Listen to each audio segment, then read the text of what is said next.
Now, all of us know that Durga is worshipped, or goddess Parashakti is worshipped in the form of Navadurgas, or 9 different forms, right? So, each of the 9 days, if you see, different goddesses are named. That's how day 1 is known for Ma Shailaputri. Shailaputri, as the name suggests, is the daughter of mountain, that is Shailam. She is worshipped on the first day of Navaratri, and Shailaputri is actually a very, you can say, a small girl form of the goddess, and it actually marks the worship of Shailaputri, marks the beginning of the Navaratri festival, that is the Sharan Navaratri festival, to indicate or to showcase the battle that takes place between the demon Mahishasura and Devi Durga. Now, Ma Shailaputri, she is popularly known as Parvati, and she had 2 sons, Ganesha, Kartikeya. Husband was Shiva.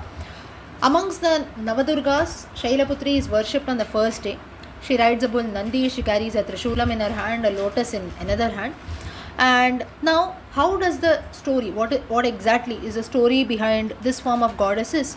We have to go to the Daksha Prajapati sacrifice that he did, wherein he did not want his daughter Sati Devi to marry Bhagavan Shiva, because he felt that Shiva, you see, is a Smashanavasi. He applies bhasmam all over his body, not a very appealing form to look at. So, like any father, he felt that no, my daughter should get married to a very handsome man also, from a very great family and so on.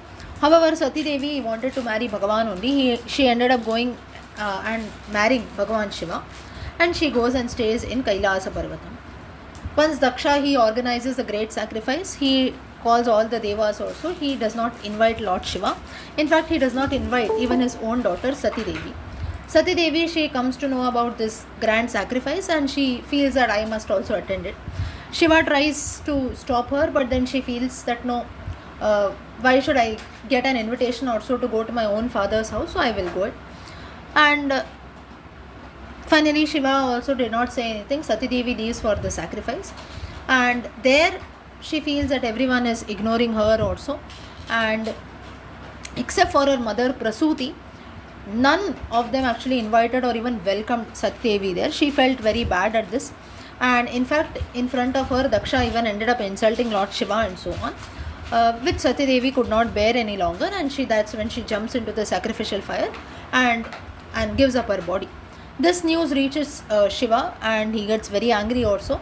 He invokes a very fearful form, that is Veerabhadra, and he sets out to destroy Daksha.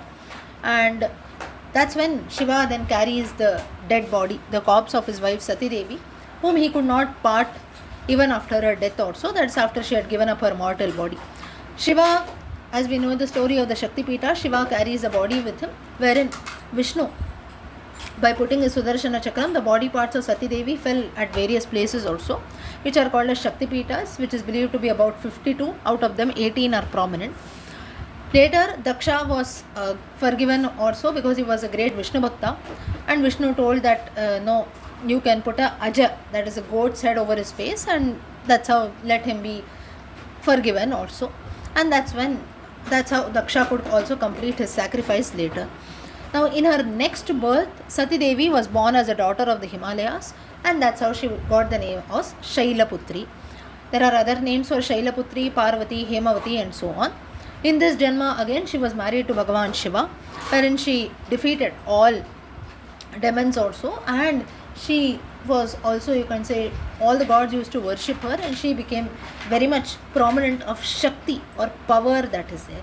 So this is a story of goddess Shailaputri, how the goddess manifested in the form of Shailaputri. Now, the second form of the goddess that is there on the day 2 of Navaratri is Ma Brahmacharini. Now, in this form, what happens is,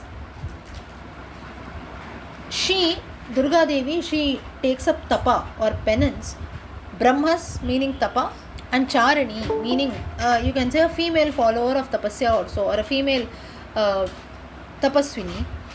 And after the form of Shailaputri also, it seems that Shailaputri, Parvati, Hemavati, whatever you call, as Parvati Devi, she grew up. Once it is said that Narada comes to visit her. That's when Narada tells Parvati that you still have a chance to marry your husband from your previous birth, that is Bhagavan Shiva, if you go on the path of penance or tapasya.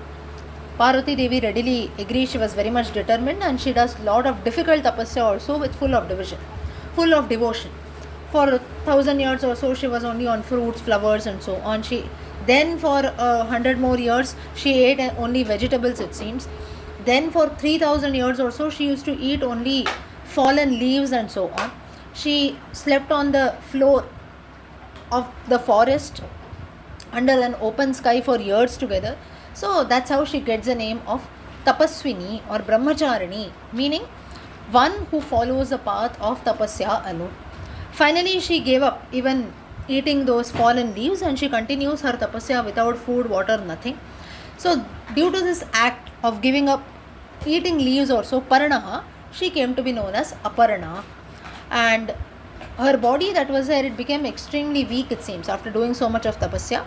And her mother, who was there, Parvati's mother, Maina or Mainaka, as we call Menaka, she was in deeply, you can say, in deep sorrow, and she cries out, it seems, "Oh Ma," she calls out this way, and that's how Devi gets the name of Uma, it seems.